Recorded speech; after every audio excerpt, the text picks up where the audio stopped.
And we are live. Hello, everyone. Welcome. Hello. Welcome to Happy Coach's Sunday. Corner. This is extremely powerful Coach's Corner session. And we're tapping into chapter 3 of the Science of Getting Rich book by Wallace D. Wattles. We're talking about money, abundance, a shift in lifestyle, mindset as well. So, it's not going to be a long intro this time, I tell you. Without further ado, my name is Jamel Matias. I'm a certified mindset success coach / business consultant. I'm based in the Maryland area. I work with individuals, entrepreneurs, and businesses.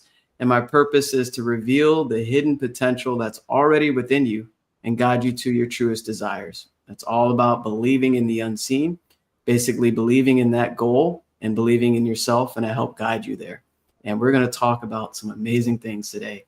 And it's always a privilege and an honor, and I'm always so grateful to share this material for one, but with my amazing, awesome colleagues.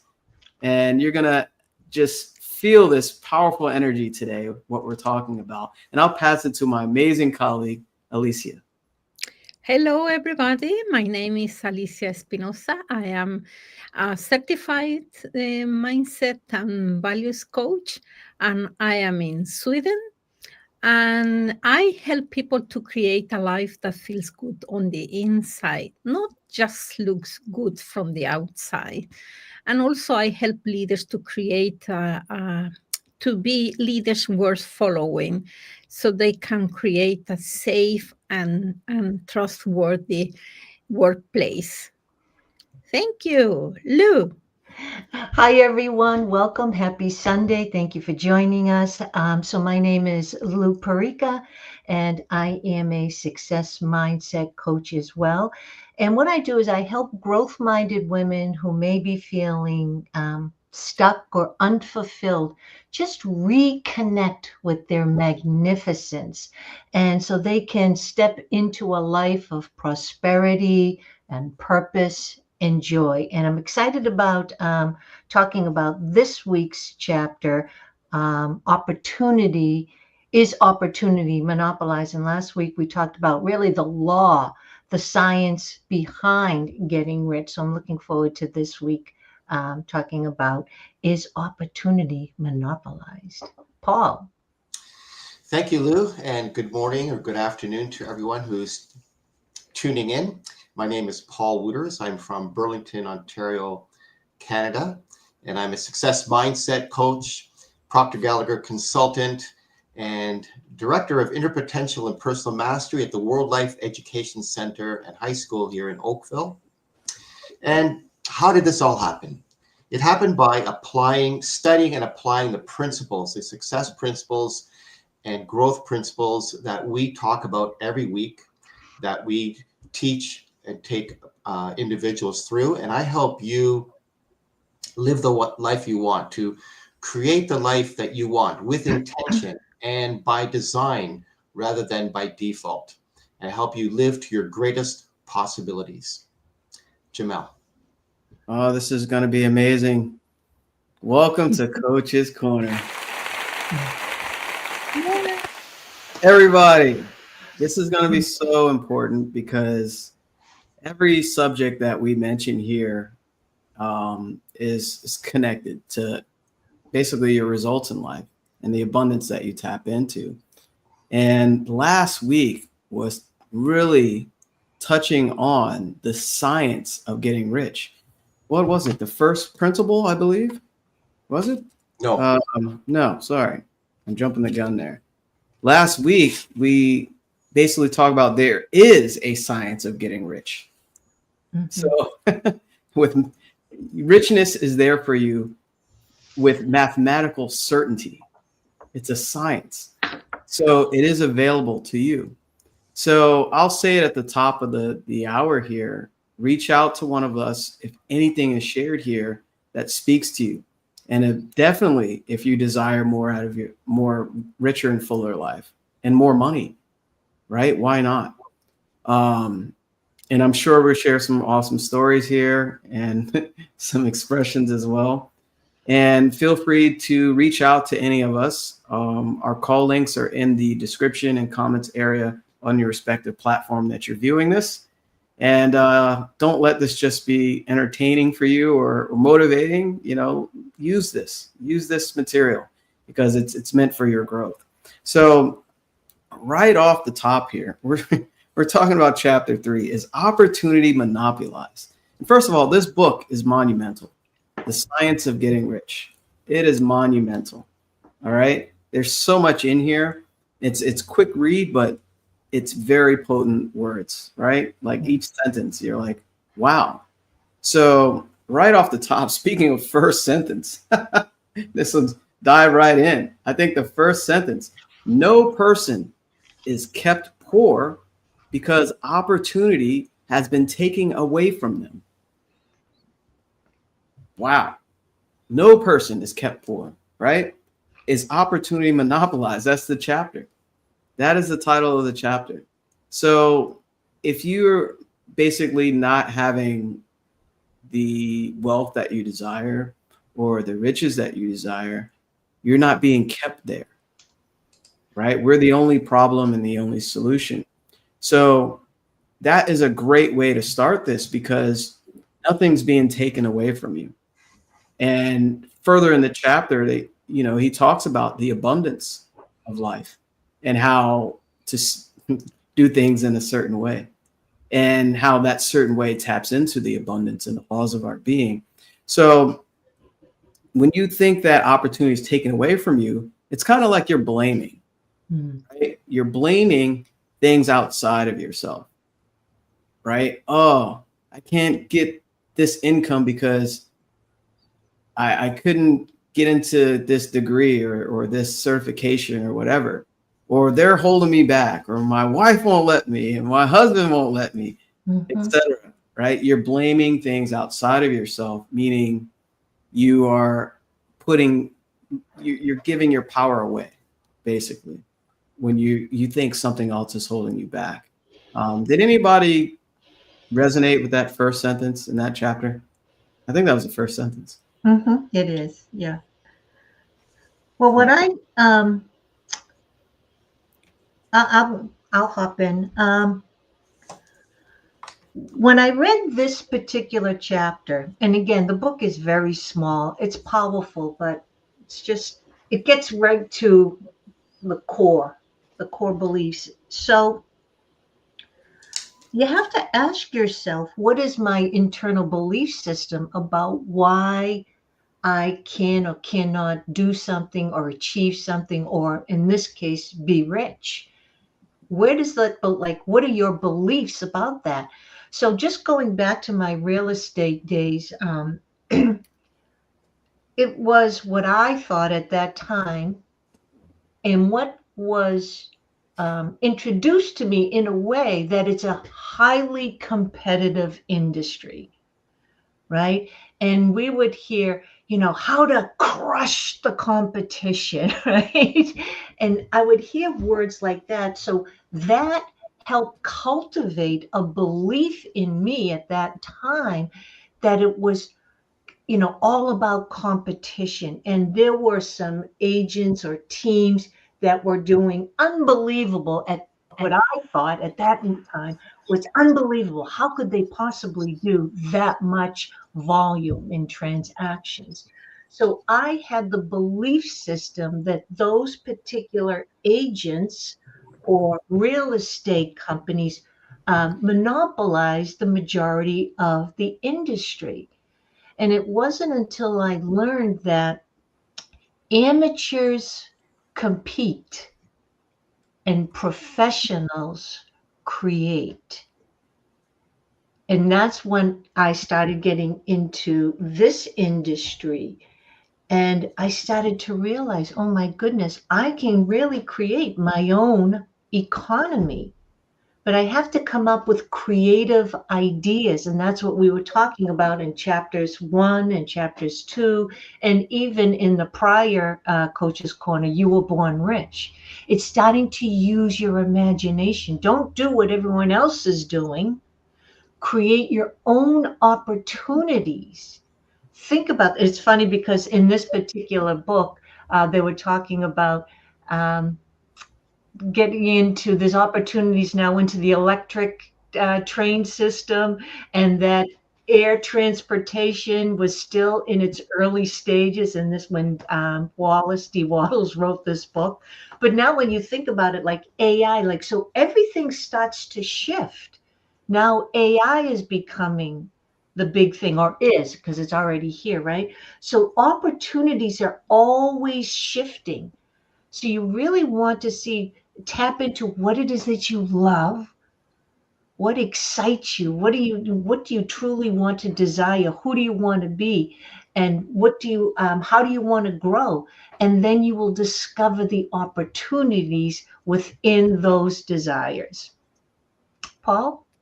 Yeah, that's so well said, Lou. And the thing that really stood out for me when you were speaking was the belief, right? There's a common belief that opportunity is limited or it's controlled by, a certain select group of people or a few people. Mm-hmm. And, and that's when Wallace Wattles wrote this book back then and through history and through time, that was the belief. That's the belief system even today.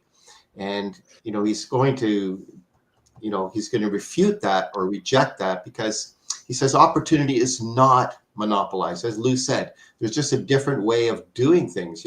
Wealth isn't reserved for certain groups or certain industries or classes. Even if some of these areas or sectors seem crowded or controlled, there's always new ways to create value. There's always new ways to create value. And Lou went on to speak a little about being creative versus being competitive, right? If you're looking at opportunities as being limited, then you're strictly operating from a competitive mindset, believing there isn't enough to go around. But the truth is that the opportunities are limitless when you approach them with creativity, and you have to really be creative. There's always a new or a better way or a different way of doing things. There's always that. You have to look at that. But if you're trying to do it the same as everyone else and trying to compete them, then the opportunities are very much going to look limited, but they're not. But you just have to be creative. That's why things are always changing. There's always new innovations because those people are thinking with creativity. Yeah. I when I read the is the opportunity monopolized, and I was talking to my sister yesterday, and she say, yeah, she has a daughter, is 22, and she has graduated from the university, and she say she is so lucky because she got a job. They call her. And I say, you cannot say that she is lucky because she has been preparing herself from when the opportunity comes, she is prepared. Mm-hmm. And this is the thing that many people think that some people are lucky and others not. Mm.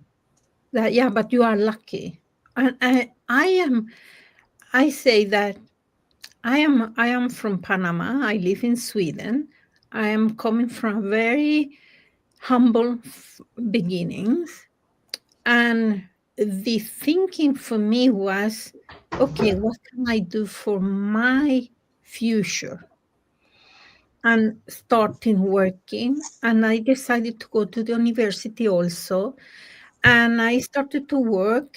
And then I have opportunities that I wanted to share with some friends that I have, and they say, yeah, but it's because you have more energy to do this because you are so lucky, you have a very good job. And for me, it was like not respecting me, telling me that I am lucky without seeing all this job that I have been done.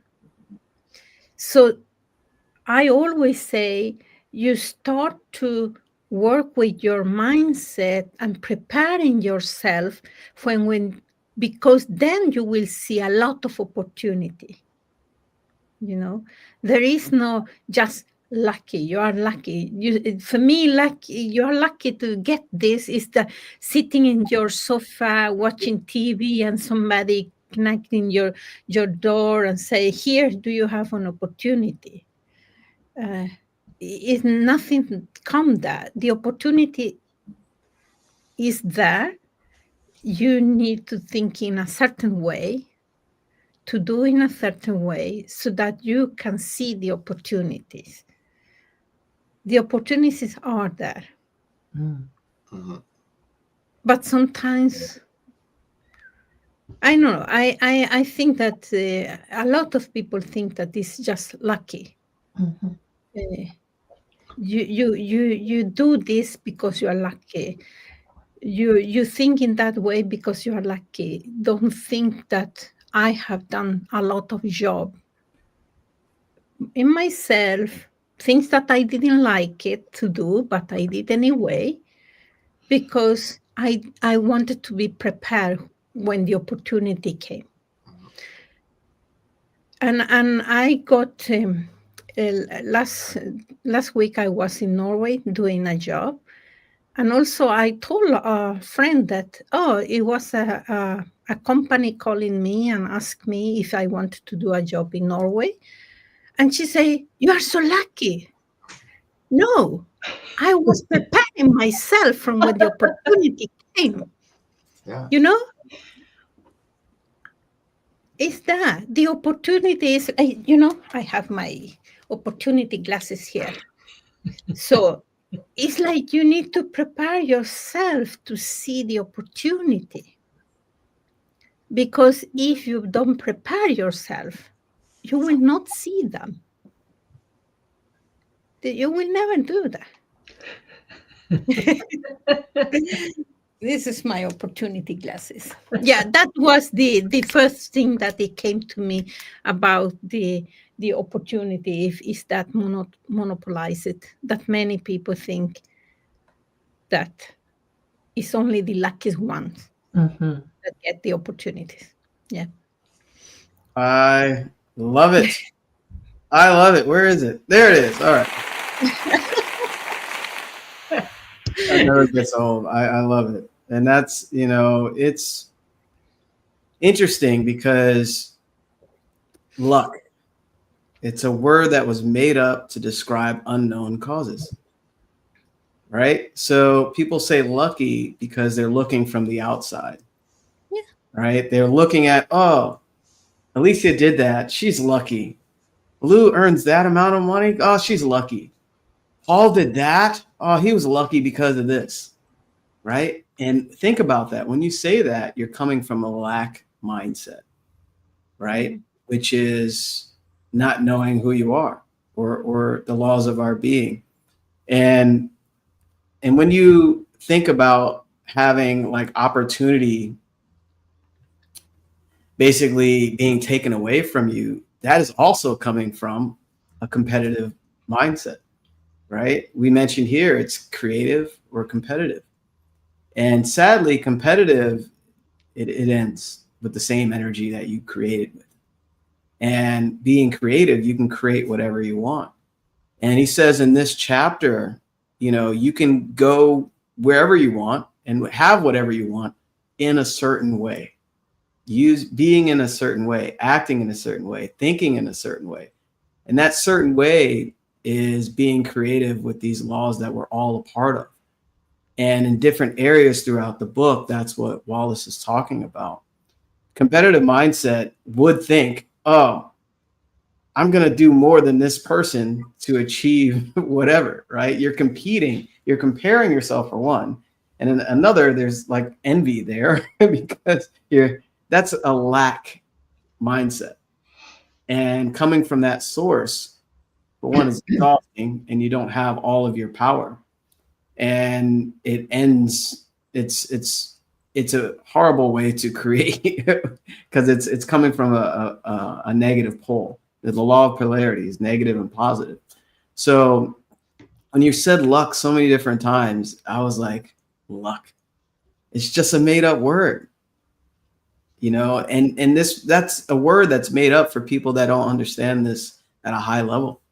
That's why we're here to talk about it, right? To talk about the opportunities that are available for you that you don't see right now. That's just waiting for you to grow, to even invest in yourself in mentorship. As soon as you take that action, you start seeing differently. You start acting differently. I know I did.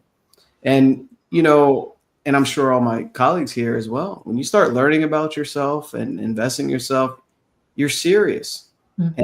And you're not coming from a competitive state. You're here to create the life that you want. And that's why you're viewing, because you attracted us, right? So it said also, this is the kind of tie in what Lou was sharing about the different industries. It says at different periods, the tide of opportunity sets in different directions according to the needs of the whole and the particular stage of social evolution which has been reached. So that was so powerful because he talks about the railroads.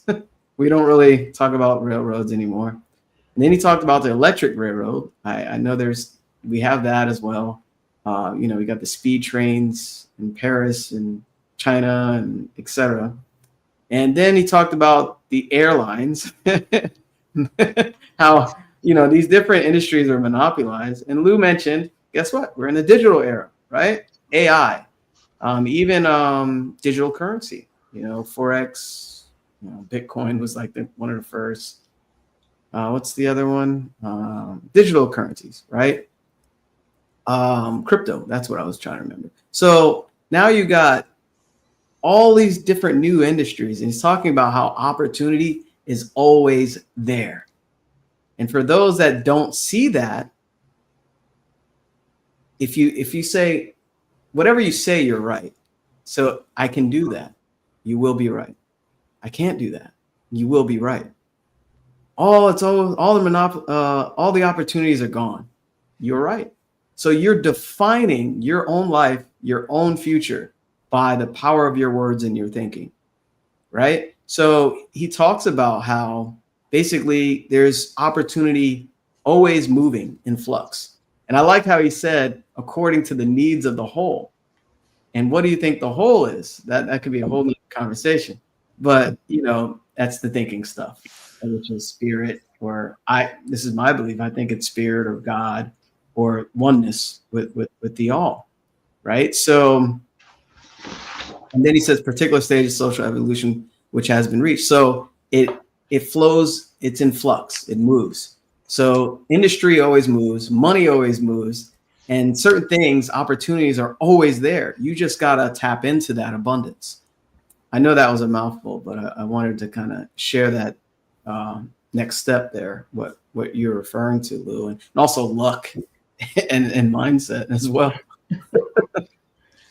It's funny that I have that highlighted, that exact sentence. There you go.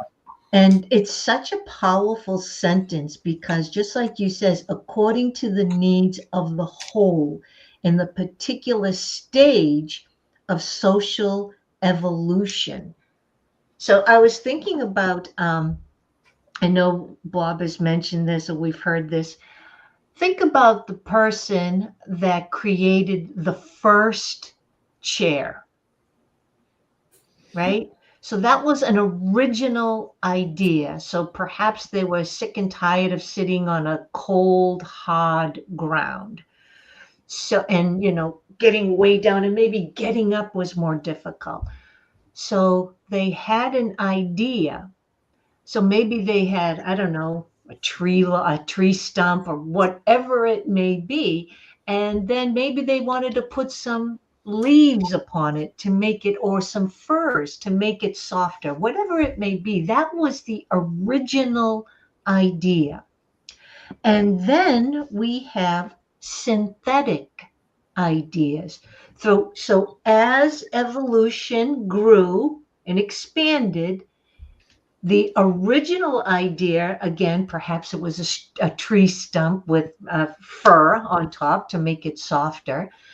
Then we had, love seats, the swivel chair, the recliner.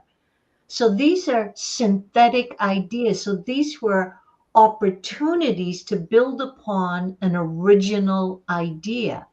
So there's so many things out there that we can ask ourselves, what needs to be improved? What area of whatever can be better? These are all opportunities, and they're not limited to only a certain group of people or a certain industry. They're for everyone. But more importantly, to ask of yourself, where can I improve? Where in my life can I be better? And when I say improve, there's nothing wrong. You don't have to fix yourself. You're perfect. We're all perfect just the way we are for today. Because all of our thoughts, feelings, behaviors, results have gotten us to this point. But we continue to grow. So we all have the opportunity to ask ourselves, where else in my life can I grow? And we are creating opportunities for ourselves. Just wanted to add that, but that's a powerful line in this chapter, I believe. I definitely had that highlighted because, again, it's for the better of all humanity. It's for the good for all, not just oneself, but for everyone. So this is why we talk about think bigger. What do you truly desire? Because until we start to explore what it is that we truly desire, what do we truly want to experience, we remain the same. And we're just repeating the same thing over and over. Even myself at times, I have to remember, go there. Because even when you go there, that becomes your new norm, right? There's always a new there. And while I'm here in physical form, living on earth, I would like to see new theirs. I appreciate my here, but I still want to explore there.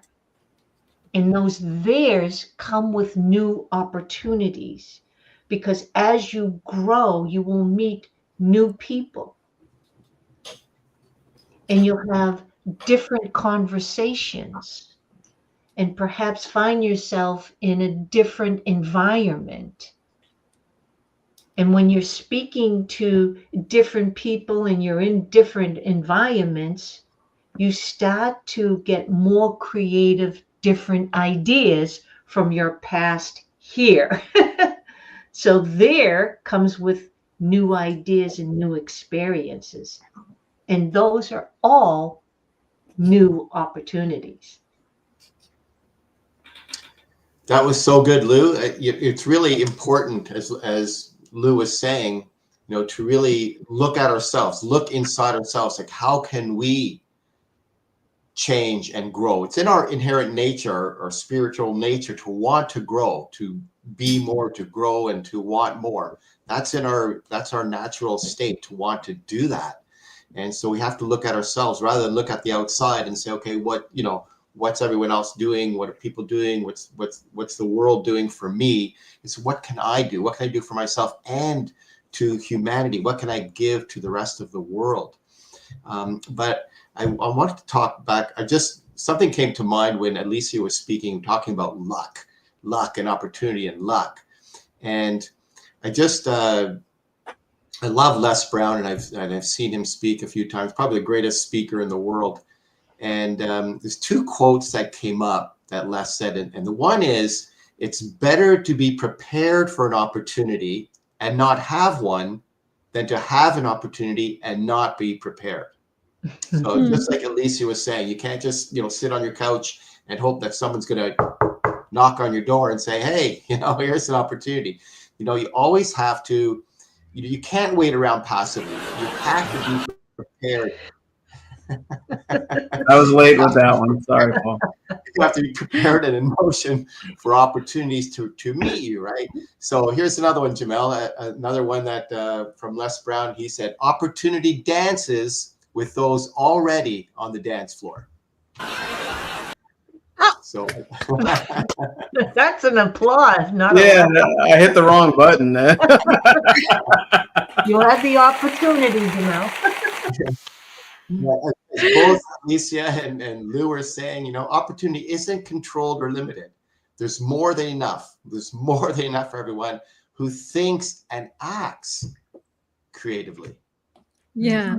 Just wanted to That was so good, Paul, because I wrote here before Les Brown, and it was because when I started as learning to be a coach many years ago, I was in a training in Las Vegas with Les Brown. And he was just, because I was at the beginning, and my mindset at that time, it was like in 2012, 10, 12, something like that. It was still a beginner's mindset. And so, what they are doing, maybe I need to do that. And I was comparing myself all the time and competing. It was that. So I went to Las Vegas to meet Jack Canfield first, and then Les Brown. And Les Brown talked about, and I wrote here, there are places for all the goods. So we don't need to compete.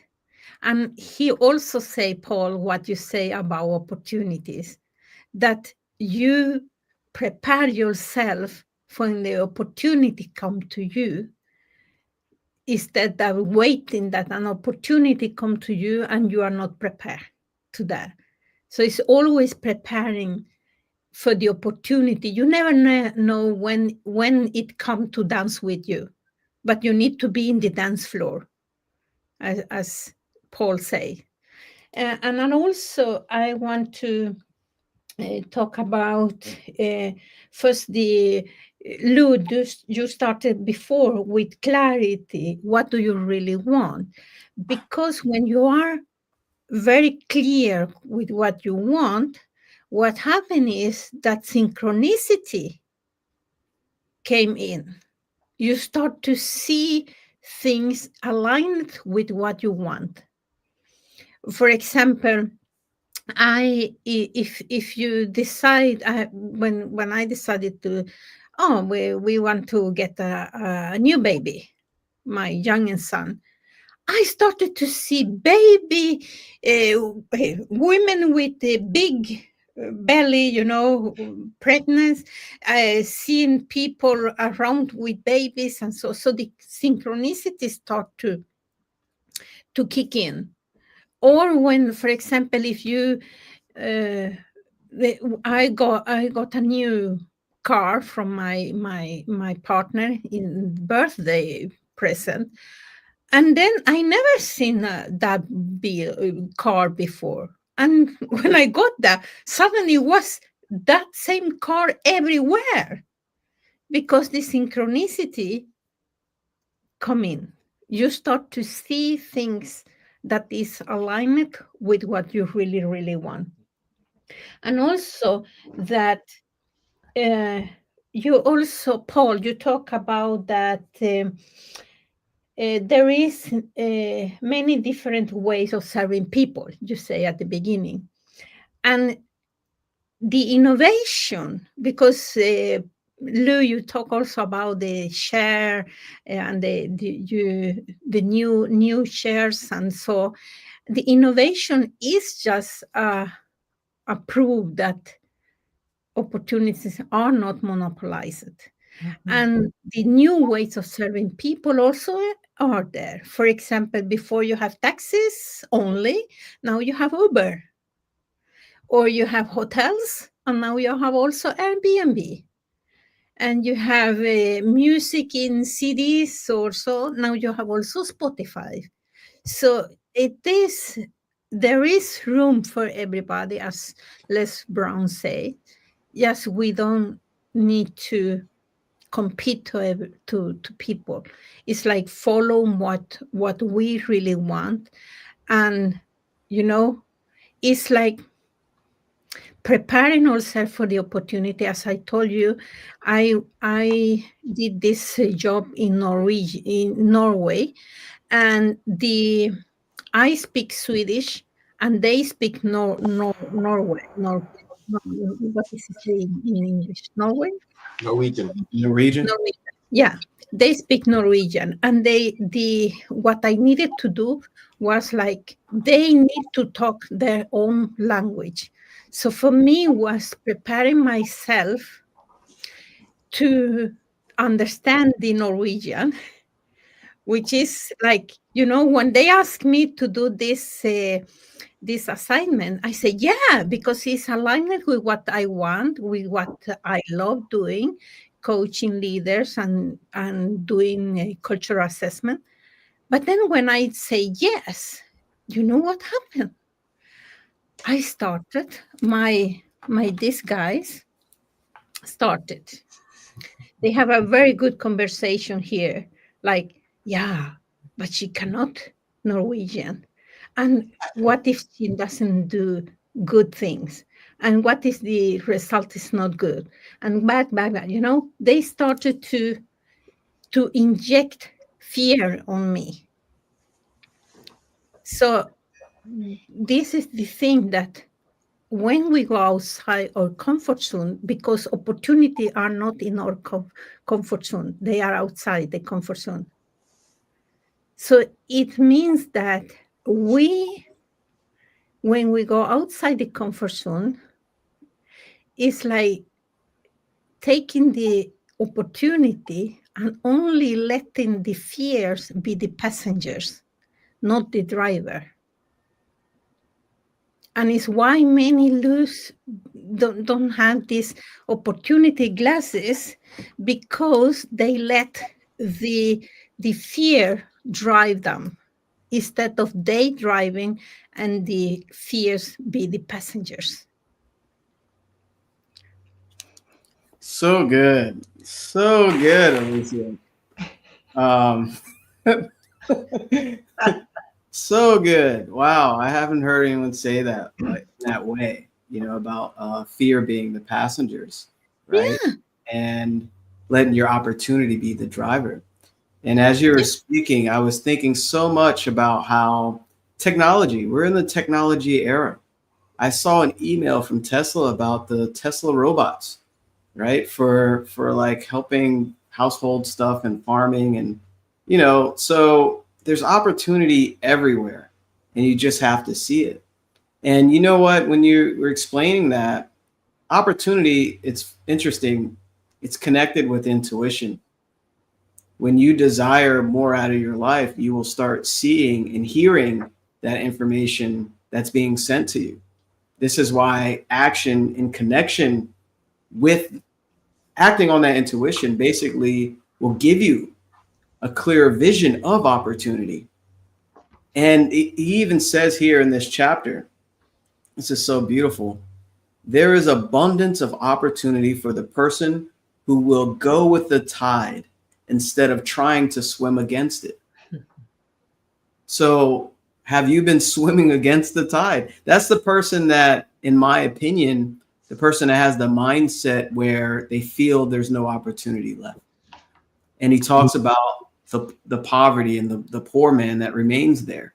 Those people that remain there are the people that are not looking at abundance, not connecting with the essence of who they are. This is why these sessions are so important, because we talk about who you truly are. And the more you stay in this rut, allowing your circumstances to dictate what you can even dream about or imagine, you will remain there. So to know thyself, that is the key. And the more you you know yourself, you're becoming more aware of the essence of who you are. This is not just coaching and mentorship. This is life-changing, transformational material that you should take very serious. I laugh, but it is of the utmost importance if you desire more out of life, or you can remain where you are. Growth is uncomfortable. We talked about that. We shared that here. But you have to change your perception. Perception is a mental faculty. Get excited about it. I'm changing my life. Each of us here are doing it. We're not doing it alone. We're bringing people with us. And that's the beauty of it, And why swim against the tide? Having this lack mindset, blaming everybody, blaming your circumstances, blaming the people close to you, allowing other people to dictate your own consciousness. Let it all go.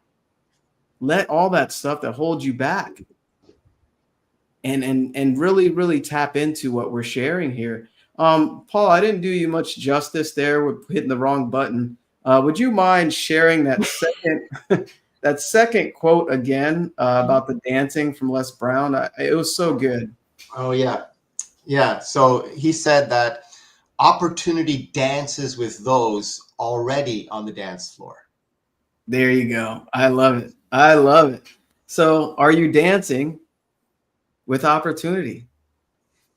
Right? Or are you dancing with a lack mindset and remaining stuck year after year? Mm-hmm. Or just not dancing at all? You're just sitting there on your hands and watching and waiting and wishing and hoping. What do you choose? It's very profound when you think about it. Very simple, right? But when you think about it, you're like, wow, okay. Hopefully that made a point there. I wanted to share. Yeah, it's very much mindset, right? That's what we talk about all the time. It comes down to that, and people will miss the opportunities, not because they don't exist, not because they're unlucky, but because it's due to their limited thinking. They don't recognize them, or sometimes they just don't believe that they deserve them, right? So it really is that perception. As Jamel was saying, it's all about our mindset, and you just can't wait passively around. You just can't sit back and just be, comfortably uncomfortable when there is more for you out there. So you have to be prepared, and you have to be in motion. You have to be in motion for those opportunities to meet you. I was thinking about what you say, Jamel, about intuition, because abundance requires courage. Mm-hmm. Courage and listen to, because intuition whispers where the logic hesitate. And acting on that quiet nudge require courage, because then when we start acting on those quiet message that we get from ourselves, we need the courage to listen to them and also the courage to act on them. Then many doors will open that otherwise remained closed, So yeah, that's I wrote that. Yeah, intuition. That was good. Thank you. That was really good. Yeah. Good. I love, Alicia, how you says it takes courage. Yeah. It takes guts. It takes courage for the four of us to come on here on social media, be vulnerable, and help people try to understand and shift the way they've always thought, the beliefs they've always had, and the results that they've come used to, accustomed to. It takes guts to do that. Can I say something? Sure. That it takes guts for me in the third language to do this. There you go. Yeah. Thank you for having me here. Yeah, absolutely. And, every person has the ability to create wealth through thinking in a certain way. And this is why we're here to share all of this with you. And this is part also of the social evolution. I think we're really tapping into consciousness more and more. Like if you're on YouTube or even Facebook, you're going to see more and more information like this coming into your feed because we're taking back our power. We're remembering who and what we are. So we need to be open-minded to allow new thoughts and new ideas to come in. You don't necessarily have to accept them, but explore them. Be open to this type of thinking. The other day I ran into someone. I says, "Hey, I haven't seen you all summer. How's your summer been?" This is the second person I haven't seen in a long time. I said the same thing. "Hey, how you doing?" Oh gosh. So and people will say, "Well, you're not one of those positive thinkers, you won't want to hear." And they're right, I don't want to hear, but they continue to tell me just the same.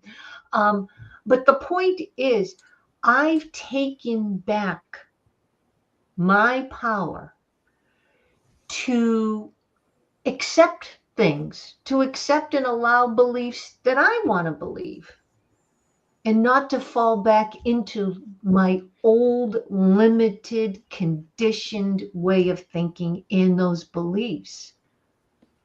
So now, the more my self-awareness expands, the more education I get, the more experiences that I have regarding this material and universal laws and how my mind works, the more opportunities. I have better conversations with people. Something will come across my feed that, oh, wow, that's awesome. But it takes faith, it takes courage, and it takes a commitment to want to see, geez, am I truly capable of more? I've thought about it, but I didn't think I could achieve X, Y, and Z. I never thought I could have more. I thought it was just like the kid that his parents drove the Lincoln Continental and picked him up and dropped him off at school every day. While I walked to school, I had frozen thighs from being in the cold. I thought it was for other people, but now I'm experiencing it. But we need to, or we get to, I try not to use the word need, we get to have the opportunity to explore new ideas in a new way of living. I was raised in the 60s, right? So that means my parents were born in the 30s, give or take. So I have a combination of beliefs and ideas from the 30s and the 60s and the 70s that maybe not all of them apply now in 2025. So just food for thought, that everyone does have the ability. There's always new channels for creating wealth that are opening, but you need to be on the dance floor. I love that. Me too. Yeah, you know what? It's so true, right? And fear, like what Alicia was saying, like fear is being the passengers. And I love that too. Jamel said that. I love that too, Alicia. Because fear, Alicia has those opportunity glasses. But with fear, there's no opportunity glasses. It's actually, fear blinds us. It blinds you from seeing the opportunity. That's could be right in front of you. And opportunity will expand. It grows when you remove those self-imposed limits that you have on yourself. As Lou is saying, I don't think I could do that. It's someone else can do it, or he can do it, or she can do it, but I don't see myself doing that. So you have to remove those shackles, that cage that you've built for yourself, those self-imposed limiting beliefs. And again, it's that belief system that you have in yourself, and the opportunities are there. I received that opportunity at the World Life Education Center because I was already, taking this message on stage. I was doing public speaking. I was doing speaking engagements. I got invited to speak there once and twice and three and then four times. And they said, hey, you know what? We really love your message. Tell us more. Tell us more about the program. And so, but I was prepared. I'd been studying this. I've been sending out the messages. I've been teaching this. So I was prepared. No, you were dancing.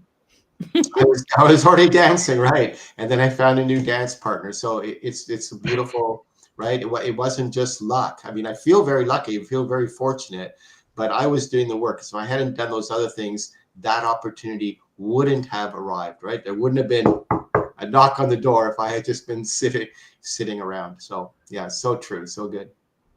I love this. This is such a great conversation because we're all dancing. As you were sharing that, we all danced and we're dancing with opportunity.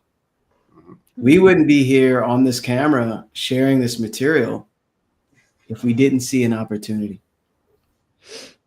And not only just monetarily wise, but an opportunity to leave a positive impact on this world and in people's lives and their families' lives. That's the true treasure for all of us, and we wouldn't be connected with that opportunity if we allowed fear to hold us back. Really think about that for everyone that watches this or listens to it. Fear, it's interesting. It can be seen as a good thing when you change your perception about fear. Fear is telling you where to go. I'm afraid of that. I don't want to do, but you have to go that way if you seek the treasure on the other side. The cave you fear to enter holds the treasure you seek. So the treasure is you becoming more of what you really are.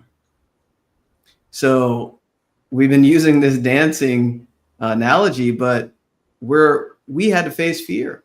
All of us you see on camera, in some way, shape, or form, we had to face fear that we never had before in order for us to become more what the essence of who we are. So it doesn't matter what type of dance you do, tango, the jig, took it back, The jig. Running Man or whatever, right? I'm trying to think of more, but Pachanga, is that how you pronounce it? Anyway, that's a lot. Merengue. There you go. Thank you, Lisa. Keep them coming. So it doesn't matter the type of dance you're doing, but dancing with opportunity, right? There's opportunity right now. And connecting with one of us, will guide you to that opportunity, even if you can't see it, because it's all there, ready right now. And it takes action and to become uncomfortable. But you have to, like Paul shared, you have to get comfortable being uncomfortable, right? And something that really spoke to me in the book here, it says, the working class may become the master class whenever they will begin to do things in a certain way. So it doesn't matter where you are. It doesn't matter what you're doing. It doesn't matter how much income you're earning or lifestyle you have. You can change that immediately, doing things in a certain way. And what is that certain way? You're starting to understand more of it right now by watching these sessions. And that certain way is based on laws that govern our being, especially wealth laws and universal laws.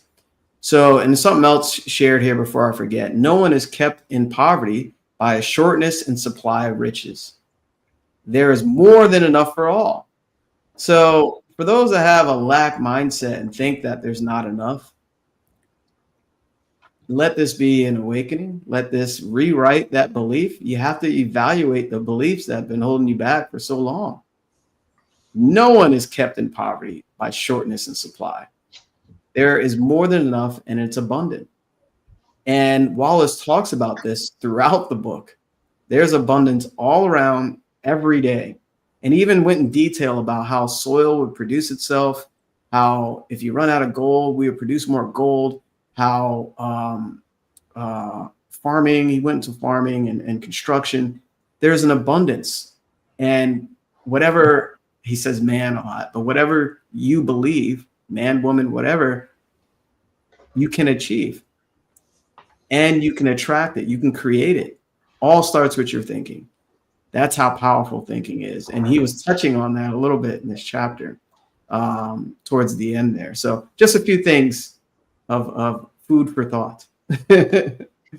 I came with something just to and it's that remember that life is sometimes so because life is life, yeah. And then we set something like we start to be a victim of the circumstances. And it's why I have my poncho here, that is the victim poncho, you know, and you can have the victim poncho so there and stay there. And you decide if you want to have the victim poncho many minutes or short minutes, but as you have this on you, you will never see the opportunities because you are so in the victimhood that you will get your power away. And instead of thinking that, oh, everything is now bad, like everything is like this, it's like thinking, okay, I get the opportunity to decide here how long time I can be a victim of these circumstances, or okay, I give me the permission. For me, it's like I give me the permission to be a victim like 10-20 minutes. But then after that, it's like, okay, come on. You cannot be there because then you will be the victim all the time. And then you cannot get the energy to see the opportunities if you are in the victimhood all the time. So I do this purposeful, that I put my my clock like 10 minutes, depending what happened, 10 minutes to 20 minutes, just to give me permission to hate everybody, to hate me, to cry, to be sad with God, to deal with the universe. And then I say, okay, sorry for that. Now let's see what I can do myself about the situation. How can I create this, what I want? How can I purposeful change my energy to what I want instead of what I don't want? That is very, for me, it's working. Super interesting. Because we all have those thoughts that creep in, right? I think the beauty of learning this material, understanding it, having deep understanding, embodying the material, is when those thoughts come into my mind, I catch them. But sometimes they'll stay there. I try not to do 20 minutes. They may stay for a few minutes, but they come, right? And I remember hearing, you can't always control the first thought, but thoughts from there you can. So what I do now is, why is this bothering me? What does this have to do with anything, right? Because I realize it's my finite mind that is conjuring up and having these internal dialogues, not my infinite mind. So that's what we're going to be getting into, and that's what Wallace D. Wattles starts alluding to towards the end of this chapter, and that's what we'll be getting into next week, is this formless substance. I got so excited when I started. I was like, oh, is this formless substance? Because this book was introduced to me probably 6 years ago, and I was speaking to another consultant who's not familiar with this book. And I said, it's one of those books that, you really should have in your library. It's short and it's powerful, but it will give you, it's very concise. It doesn't need a lot of fluff. It just gets right to the point. But this formless substance, I got so excited when I was studying that.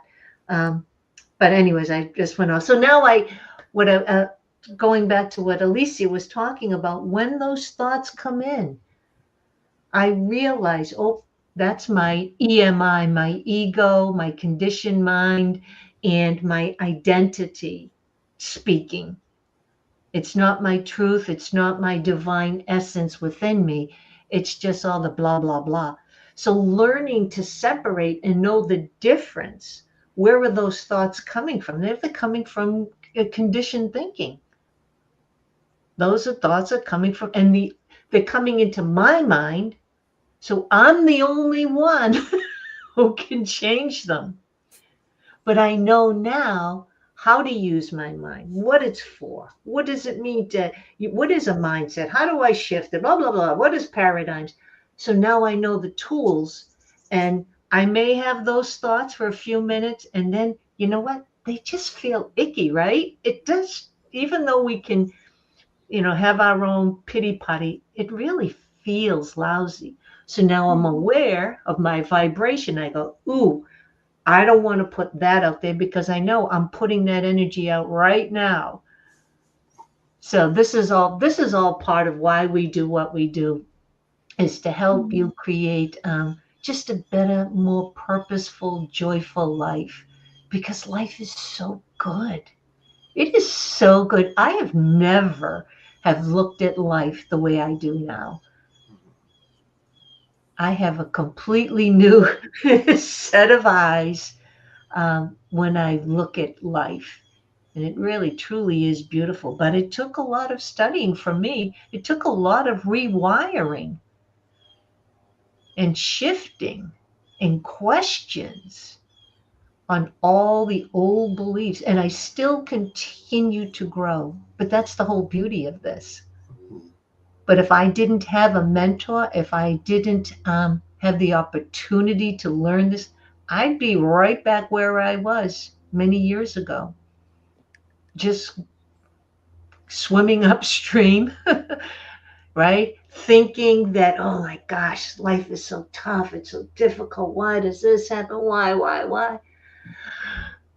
It's just so much easier when you start to study yourself. Trust me. Yeah, you know what Lou is saying is so right. And it's our own belief system, right? It's our own paradigms that we've been programmed a certain way, and we have to reprogram. We've learned something, we have to unlearn and then relearn, and like Bob always told us, he said, it doesn't require any more energy to think of a big idea than to think of a small one. And it doesn't. We always go to that default of fear, and those self-limiting beliefs that we impose upon ourselves. And there's another great quote that I love is too many of us are not living our dreams because we are living our fears. Right? We go to that. It doesn't, we go to that default fear, all these things are going to go wrong. What's going to go wrong? What's wrong with me? Or I can't do that. And you have to just turn that around. Why not? Why not? As Lou said, life is so wonderful, right? Life is so beautiful, and it's there for you to take. Every opportunity, like not everything works out, but every opportunity taken, even if it doesn't go perfectly, because they won't always go perfectly as planned, but they still move you further than standing still. They still move you further. And that is so, so important. That's awesome. Wow, such an amazing session, everybody. This has been so good.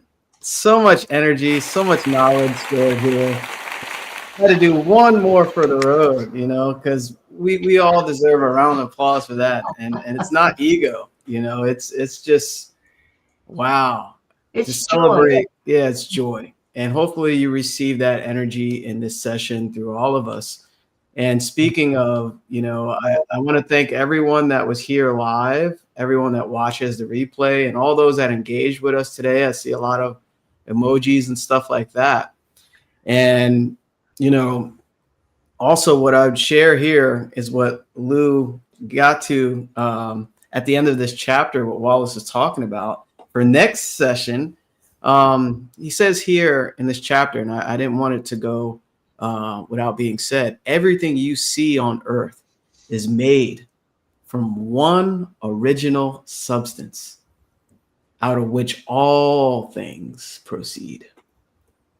So everything in your life, until the physical life ends, or probably even after, but who knows, came from one source. And he talks about that source in the next chapter, or he begins to. And I always love talking about it. I'm getting excited thinking about it. But we mentioned a book and different things many times, and don't think just getting a book and reading it will change everything for you. I had this book for years, and I love it since the first time I read it. And then I listened to it in audio multiple times, but nothing was really changing for me. Why? Because I was just kind of doing it on my own in my conscious mind, right? And I love how Lou shared that you said your finite mind, right? Compared to your infinite mind. Guess what we tap into every day, over and over? Our infinite mind. And we help other people tap into their infinite mind and know more about themselves. So it's the application and accountability that would help you hit higher levels in your life, not just reading a book or just getting more information or getting motivated or inspired. I did not know this, but as I, saw that opportunity, remember, and danced with it, I was able to take action and put myself in discomfort and shed my old self. So we're all here to help you with this material. You're not doing it alone. We want to talk to you today. Don't let this moment just pass you by. Don't, because you'll go right back to your old thinking and you let your old results repeat themselves. We're human beings. Don't be afraid of us. And if something spoke to you, that's even more of a message. If you felt something that one of us shared, schedule a call with us. And we don't even charge for calls. They're complimentary. Okay? This is one step towards the future you desire. You got to love yourself and tap into that abundance that's waiting for you. It really is. It's not just in a book. It's through people. So, amazing session. We'll see you next Sunday. This has been great. I love this chapter. I love this book. I love all the applause. You need the applause. Yeah, let's get applause. I'm not going to push the wrong button. Yeah. And that goes right to the heart, Right to the heart. Okay. I had to find somewhere to use that. Bye, everybody. Have an amazing night. Thank you. Have a beautiful day. Thank you. Thank you.